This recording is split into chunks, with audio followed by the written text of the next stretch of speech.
नमस्कार, बड़ी खबर में आपका स्वागत है और मैं हूं आपके साथ ज्योति सांगवान। मैं हूं आपके साथ राजश्री थवाई। तो चलिए बात कर लेते हैं इस वक्त की बड़ी खबर। तो राष्ट्रपति चुनाव से जुड़ी ये बड़ी खबर है। बीजेपी ने राष्ट्रपति चुनाव को लेकर 14 सदस्यीय समिति का गठन किया है। इधर बीजेपी ने मैनेजमेंट टीम का गठन किया है। राष्ट्रपति चुनाव से संबंधित बीजेपी का सारा काम टीम देखेगी। तो ये बड़ी खबर आपको बता दें, राष्ट्रपति चुनाव को लेकर तैयारियां लगातार जारी हैं। विपक्ष भी हालांकि इससे पहले मीटिंग कर चुका है। कुछ उम्मीदवारों के नामों को लेकर भी चर्चाएं सामने आई। अब बीजेपी की ओर से कमेटी का गठन किया गया है। बीजेपी ने मैनेजमेंट टीम का गठन किया है। आपको बता दें कि पिछले दिनों ममता बनर्जी तमाम विपक्षों को एकजुट करने में लगी हुई थी और शरद पवार का नाम सामने आ रहा था, लेकिन शरद पवार ने खुद चुनाव लड़ने से मना कर दिया, जिसके बाद एक बार फिर से विपक्ष में विचार विमर्श। वहीं दूसरी तरफ बीजेपी में भी ये विचार विमर्श देखने को मिल रहा है। तो बड़ी खबर दिल्ली से आपको बता रहे हैं, जहां बीजेपी की ओर से कमेटी का गठन किया गया है। राष्ट्रपति चुनाव को लेकर ये कमेटी गठित की गई है भारतीय जनता पार्टी की ओर से।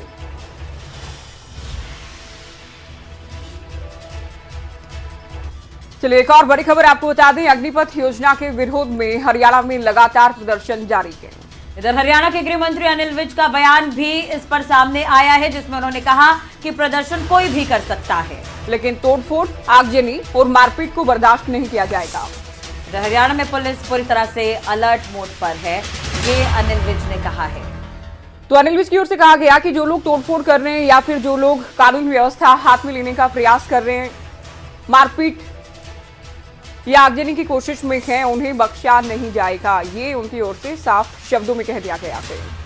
इधर अनिल विज ने राहुल गांधी पर भी निशाना साधा है। तो अग्निपथ योजना को लेकर देश के कई राज्यों में इन दिनों प्रदर्शन जारी है। हरियाणा के भी कई जिलों से तस्वीरें आगजनी की, तोड़फोड़ की सामने आई। तो अब अनिल विज की ओर से क्या कुछ कहा गया है, ये हम आपको सुनाते हैं। तोड़फोड़ करने वाले को किसी भी सूरत में बख्शा नहीं जाएगा।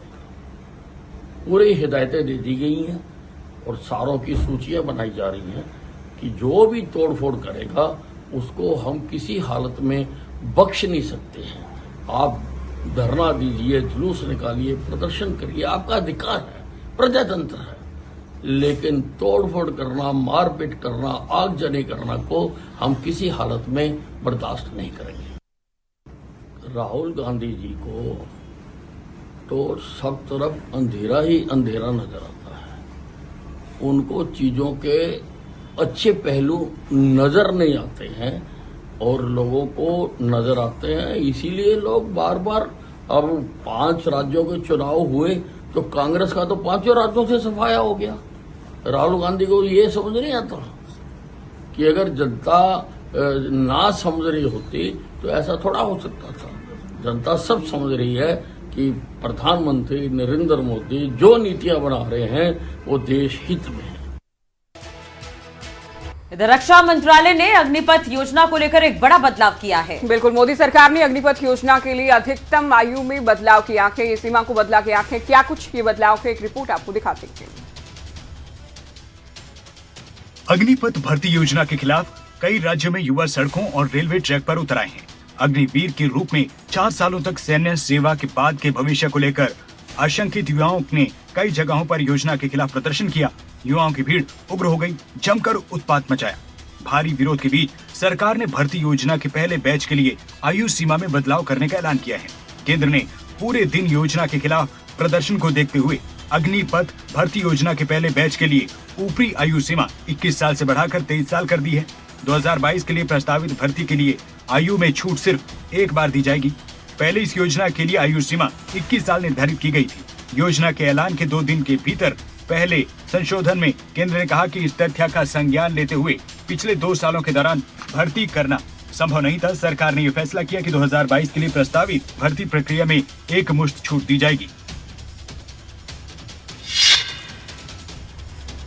तो एक तरफ देश में अग्निपथ योजना को लेकर विरोध देखा जा रहा है, तो दूसरी ओर इस योजना पर रक्षा मंत्री राजनाथ सिंह की ओर से बयान दिया गया। रक्षा मंत्री ने छात्रों से बवाल नहीं करने की अपील की है। देखिए रिपोर्ट। सेना में भर्ती के लिए बनाई गई अग्निपथ योजना में सरकार द्वारा एज लिमिट बढ़ाने के बाद प्रदर्शन थमने का नाम नहीं ले रहा है। यूपी और बिहार और देश के कई राज्यों में जबरदस्त विरोध हो रहा है। कई राज्यों में अगजनी हो रही है। कई जगह रेल ट्रैक और सड़क जाम किया गया। विरोध के बीच रक्षा मंत्री राजनाथ सिंह ने प्रदर्शनकारी छात्रों से बवाल नहीं करने की अपील की है। उन्होंने कहा है 2 साल से सेना में भर्ती का अवसर नहीं मिल पाया, भर्ती प्रक्रिया रुकी हुई है। यही सोचकर सरकार ने अभी अग्निवीरों की भर्ती के लिए उम्र सीमा 2 साल बढ़ाई है। युवाओं से अपील है वो विरोध न करें, भर्ती की तैयारी करें। अग्निवीरों की भर्ती की आयु सीमा को इस बार बढ़ाकर 21 से 23 वर्ष कर दिया जाए। केंद्र सरकार ने अग्निपथ योजना के तहत भर्ती के लिए अपर एज लिमिट 21 साल से बढ़ाकर 23 साल कर दी है। हालांकि ये छूट सिर्फ साल के लिए ही लागू होगी। रक्षा मंत्रालय के मुताबिक 2 साल में कोई भर्ती नहीं होने की वजह से ये फैसला लिया गया। इससे पहले अग्निवीर बनने के लिए आयु सीमा 21 साल थी। इस स्कीम के तहत नौजवानों को सिर्फ 4 साल के लिए डिफेंस फोर्स में सेवा देनी होगी। सरकार का ये कदम तनख्वाह और पेंशन का बजट कम करने के लिए उठाया गया है। केंद्र की अग्निपथ योजना के खिलाफ बिहार में तीसरे दिन भी उग्र प्रदर्शन देखने को मिला है। बिल्कुल, बिहार के कई जिलों में ट्रेन को आग के हवाले किया गया। अग्निपथ की योजना का सबसे ज्यादा विरोध बिहार में हो रहा है। केंद्र की अग्निपथ योजना के खिलाफ बिहार में तीसरे दिन भी उग्र प्रदर्शन जारी है। 19 जिलों में जमकर बवाल हुआ। समस्तीपुर में 2, लखीसराय, आरा, सुपौल में 1-1 यात्री ट्रेनों में प्रदर्शनकारियों ने आग लगा दी। बक्सर और नालंदा समेत कई जिलों में रेलवे ट्रैक पर अगजनी हुई। आरा में सड़क पर अगजनी के बाद जाम लगा दिया गया। वैशाली के हाजीपुर रेलवे स्टेशन पर उग्र छात्रों ने तोड़फोड़ की। समस्तीपुर में प्रदर्शनकारियों ने जम्मू तवी गुवाहाटी एक्सप्रेस, बिहार संपर्क क्रांति एक्सप्रेस में आग लगा दी। हाजीपुर बरौनी रेलखंड के मोहिदुनगर स्टेशन पर अगजनी हुई। प्रदर्शनकारी सुबह 6 बजे ट्रैक पर डटे रहे। रेलवे ने जहां तहां ट्रेनों को रोक दिया। कई ट्रेनें रद्द की गई हैं। समस्तीपुर में प्रदर्शनकारियों ने 2 ट्रेनों में आग लगाई। जम्मू तवी गुवाहाटी एक्सप्रेस को आग के हवाले कर दिया गया। जलाई गई बोगियों में एक एसी कोच भी है। दिल्ली से लौट रही बिहार संपर्क क्रांति एक्सप्रेस में अगजनी हुई है। आरा में प्रदर्शनकारियों ने पैसेंजर ट्रेन को आग लगा दी। इस दौरान स्टेशन पर जमकर तोड़फोड़ हुई। केंद्र सरकार के खिलाफ नारेबाजी भी की गई। तो बिहार से जुड़ी ये रिपोर्ट आपने देखी, लेकिन बिहार के साथ साथ हरियाणा में भी अग्निपथ योजना को लेकर विरोध जारी है। हालात ऐसे हैं कि फरीदाबाद और पलवल में धारा 144 लागू की गई है। बिल्कुल, कई जगह पर हिंसक प्रदर्शन भी देखे गए थे। देखते हैं। सेना भर्ती में अग्निपथ योजना का विरोध देश के कई राज्यों में हो रहा है। हरियाणा के कई जिलों में विरोध हिंसक हुआ है। हरियाणा के फरीदाबाद, पलवल, फतेहाबाद, हिसार, भिवानी और जींद समेत कई जिलों में जबरदस्त विरोध युवाओं ने किया है। कई जगह पर अगजनी हुई है, कई जगह पत्थरबाजी भी हुई है। हालात तनाव भरे हैं। हरियाणा के पलवल में हालात को काबू करने के लिए पुलिस को फायरिंग भी करनी पड़ी। फरीदाबाद और पलवल में धारा 144 लागू कर दी गई है। पलवल में इंटरनेट और मोबाइल SMS सेवा बंद करने के आदेश जारी किए गए। हालांकि ये आदेश कुछ देर बाद वापस ले लिए गए। पुलिस ने कई युवाओं को हिरासत में लिया है। कई की तलाश जारी है। जल्द इस केस में रिपोर्ट भी दर्ज की जाएगी। नारनौल में युवाओं ने हंगामा किया, जिसके बाद पुलिस ने उन पर लाठीचार्ज किया। पुलिस ने 2 छात्र नेता समेत 9 लोगों को गिरफ्तार किया है। इसके अलावा हिसार में योजना के विरोध में सैकड़ों छात्र सचिवालय के लिए निकले। अग्निपथ योजना के खिलाफ विरोध के बीच हरियाणा के विपक्षी दलों ने इसे तत्काल प्रभाव से वापस लेने की मांग की है। चलिए बात कर लेते एक और बड़ी खबर की। अग्निपथ भर्ती योजना को लेकर भारतीय वायुसेना अध्यक्ष की बड़ी घोषणा। तो बड़ी खबर आपको बता दें, वायुसेना की भर्ती प्रक्रिया 24 जून से शुरू होगी और इस साल 21 की जगह 23 साल उम्र सीमा होगी। हालांकि बाकी साल उम्र सीमा 17.5 से लेकर 21 साल की रहेगी। तो भर्ती प्रक्रिया शुरू करने को लेकर भी देश के कई हिस्सों में इससे पहले प्रदर्शन देखा गया था। अभी बड़ी जानकारी, बड़ी घोषणा युवाओं के लिए।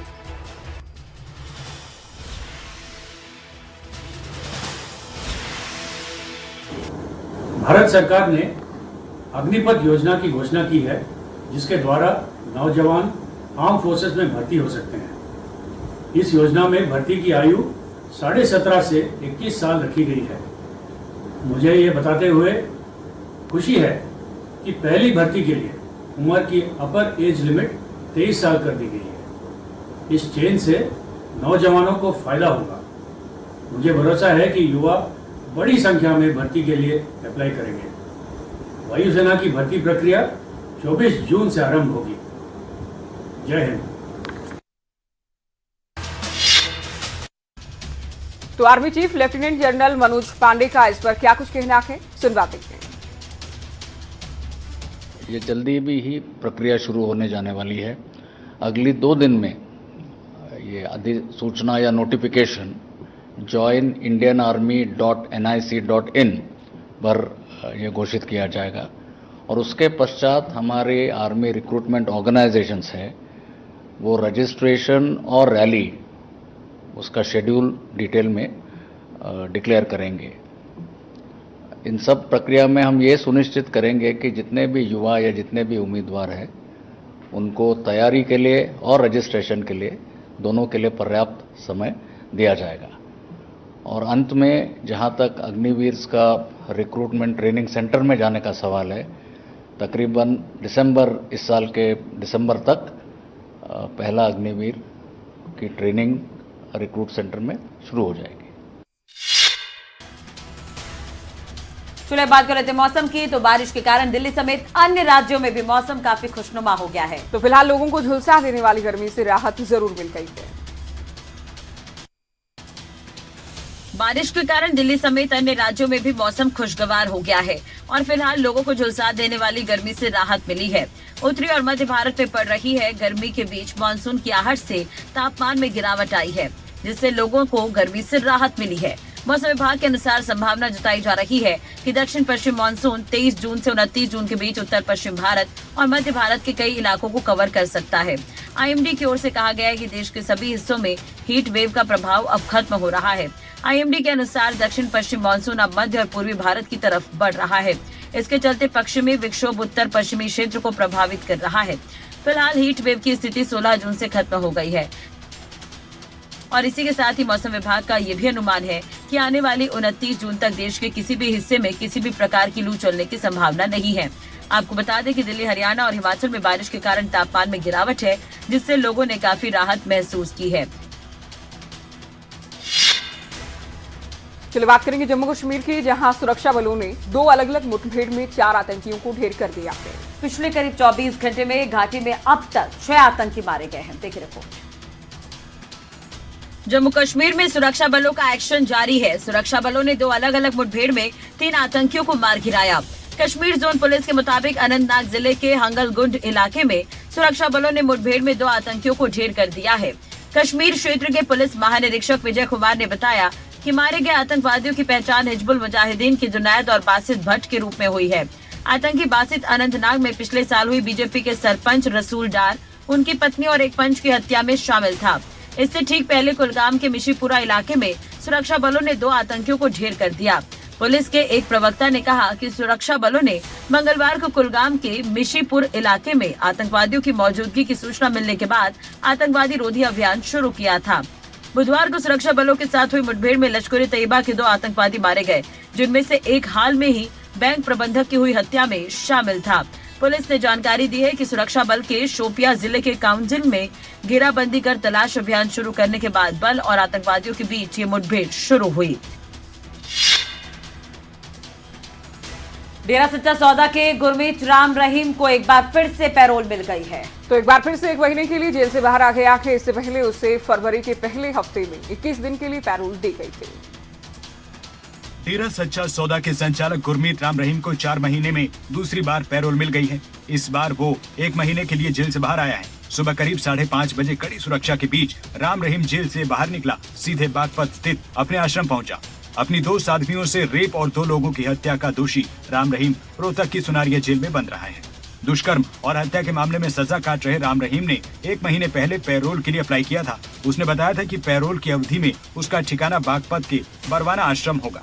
सरकार की तरफ से इसको लेकर बागपत प्रशासन से रिपोर्ट मांगी गई थी। जिला प्रशासन की तरफ से किसी भी तरह की आपत्ति नहीं मिलने के बाद पैरोल को मंजूरी दी गई। बता दें, इससे पहले इसी साल फरवरी में उसे 21 दिन की पैरोल मिली थी। 7 फरवरी को गुरमीत राम रहीम जेल से बाहर आया था। 28 फरवरी को उसकी पैरोल अवधि खत्म हुई थी। उसके बाद सुनारिया जेल लाया गया। उससे पहले पिछले साल बीमार मां से मिलने के लिए उसे 1 दिन की इमरजेंसी पैरोल मिली थी। फरवरी में वो जेल से बाहर आया था। तब जान का खतरा बताते हुए सरकार ने उसे Z+ सुरक्षा दी थी।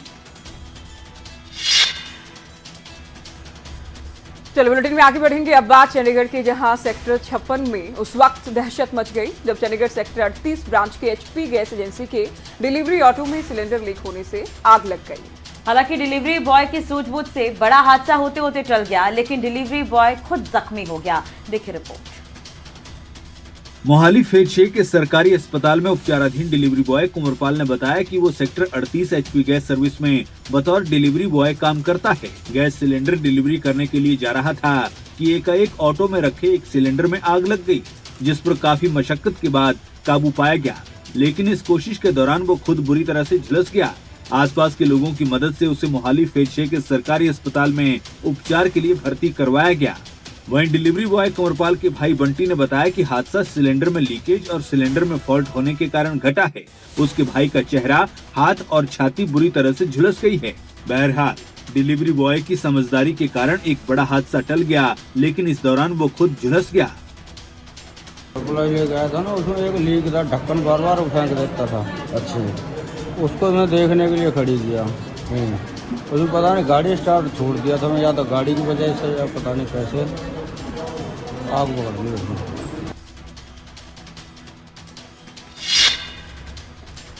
चलो सीधे आपको ले चलते हैं। कांग्रेस के राज्यसभा सांसद दीपेंद्र हुड्डा अग्निपथ योजना को लेकर सरकार को घेर रहे हैं। प्रेस वार्ता उनकी ओर से की जा रही, सुने।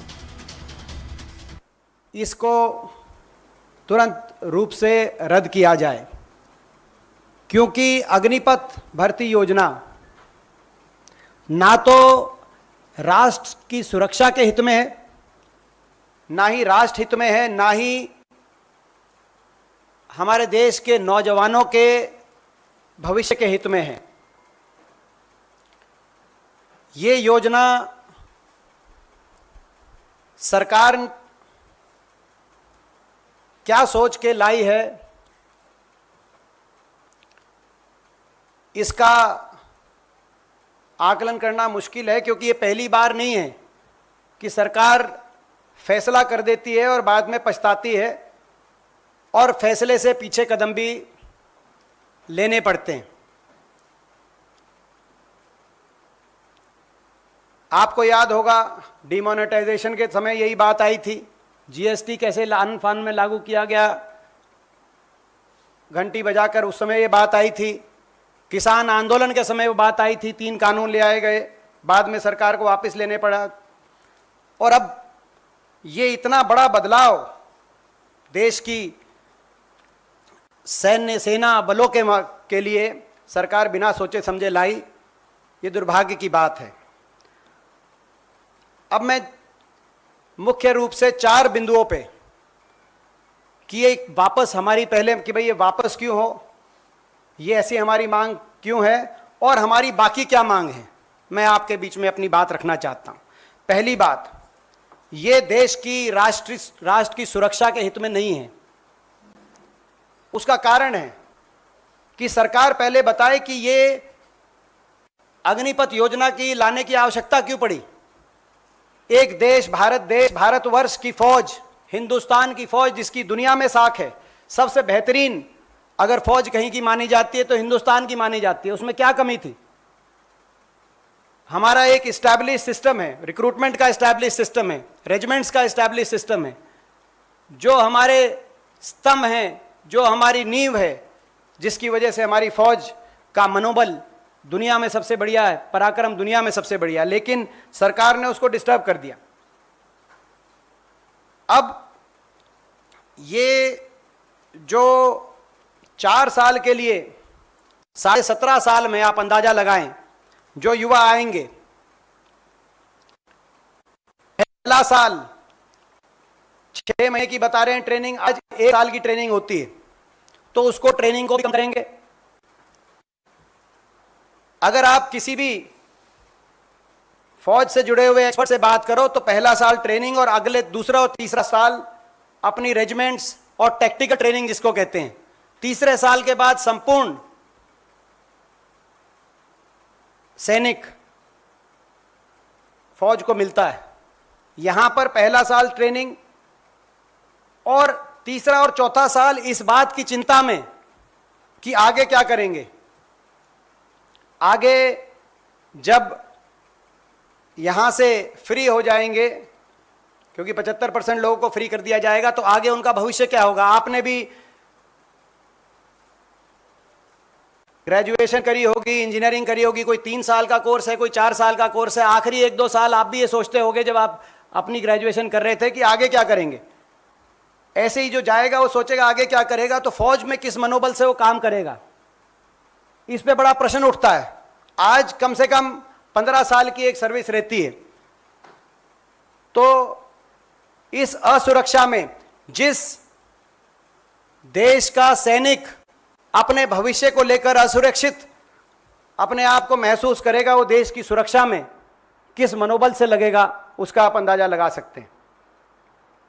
केवल यही नहीं, बहुत सी ऐसी फौज के अंदर armoured corps, military, infantry, artillery, जहां पर वर्षों की ट्रेनिंग के बाद जो इक्विपमेंट है, उस इक्विपमेंट के काबिल सैनिक बनता है। कॉम्बैट फोर्सेस हैं, पैराट्रूपर फोर्सेस हैं, बहुत सी ऐसी फोर्सेस हैं जैसे रूस की फोर्स। यहां पर 5 साल की training armoured corps, infantry, artillery के लिए 5-5 साल की ट्रेनिंग अनिवार्य है। आज क्या कारण आ गया कि हम अपनी देश की सुरक्षा के लिए देश की सुरक्षा से इतना हम खिलवाड़ कर रहे हैं, ये योजना लाकर। और वो देश, जो देश चारों तरफ से दुश्मनों से घिरा हुआ है, एक तरफ चीन के साथ हमारा अनसेटल्ड बॉर्डर है, तो दूसरी तरफ पाकिस्तान है। ऐसे देश में आप जानते हैं चीन की हमसे लगभग डेढ़ से 2 गुना हमसे फौज है संख्या के आधार पर। आज ऐसे समय में ये जो योजना लेके आए हैं, इससे फौज, जैसे मैंने कहा कि फौज में एक और कमी बताता हूं, फौज में क्या कमी आएगी। एक रेजिमेंट सिस्टम है, निशान, नाम, नमक, वफादारी, लॉयल्टी, कैमेडरी, ये over a period of time develop किए हुए प्रिंसिपल्स हैं। धीरे धीरे जब 4 साल का सफर तय करते हुए 75% फौज से 21 और 22 साल में अलविदा कह दिया जाएगा, तो धीरे धीरे रेजिमेंटल सिस्टम भी कमजोर पड़ जाएगा, जो कि आज हमारी फौज का फाउंडिंग प्रिंसिपल है। उससे खिलवाड़ जो किया जा रहा है वो भी मैं समझता हूं घातक साबित होगा। राष्ट्र सुरक्षा के साथ साथ एक पहलू राष्ट्र सुरक्षा का है। दूसरा पॉइंट, जैसे मैंने कहा कि राष्ट्र की सुरक्षा के लिए भी ये घातक है, ये नौजवानों के भविष्य के लिए भी घातक है। ये जो योजना आई है, तभी देश में इतना रोष पनप रहा है। आप पूछेंगे कैसे घातक है, मैं क्या आपको ये बताना चाहता हूं कि देश का गरीब, गांव में रहने वाला किसान, मजदूर, मिडिल क्लास, छोटे शहरों में जहां पर बहुत अच्छे इंग्लिश मीडियम के स्कूल नहीं है, कंपटीशन और प्राइवेट सेक्टर में बुलंदी पे पहुंचने के लिए क्षमता है, लेकिन संस्थान नहीं है, इस प्रकार के शैक्षिक संस्थान, वहां का युवा किसी से कम नहीं है, किसी से कम काबिल नहीं है, और उसमें राष्ट्रभक्ति की भावना सबसे ज्यादा है। और वो राष्ट्रभक्ति की भावना में, क्योंकि शारीरिक रूप से वो मेहनत कर सकता है, उसके लिए अगर स्कूलों की क्वालिटी अगर कम भी है तो बाधा नहीं है। वो शारीरिक रूप से प्रैक्टिस है, सुबह 4 बजे 3 बजे उठकर मैदान में जाता है, तैयारी करता है कि एक सरकारी नौकरी पक्की मिलने का अगर एक रास्ता है और देश की सेवा करने का एक रास्ता है, तो फौज में जाने का रास्ता है। आज उस नौजवान की देश के प्रति उस भावना का भी अपमान सरकार ने इस योजना को लाके किया है।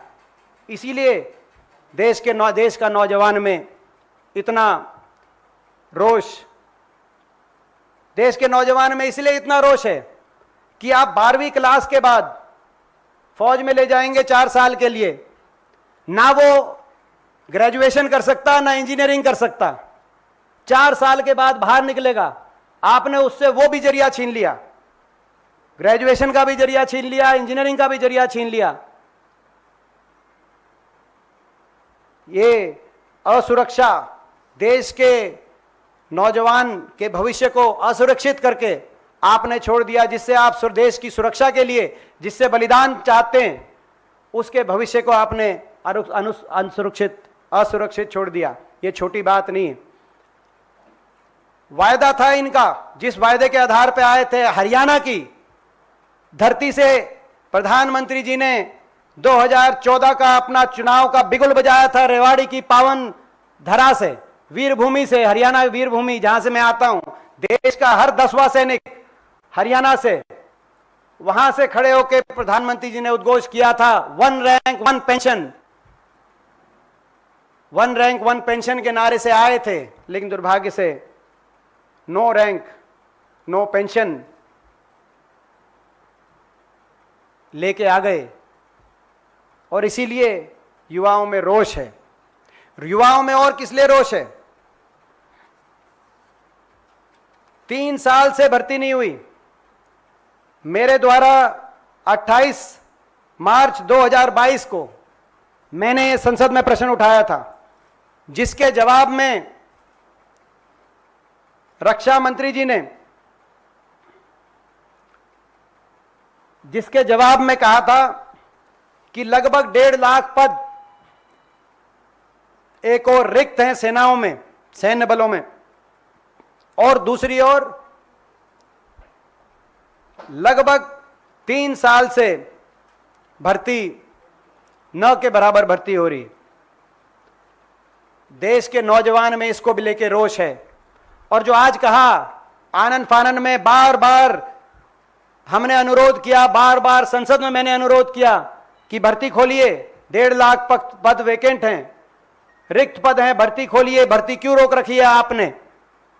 तो जवाब नहीं मिलता था। लेकिन जब युवा सड़क पे आए तो आज कहा कि 2 साल की हम छूट देते हैं आयु में। 2 साल की छूट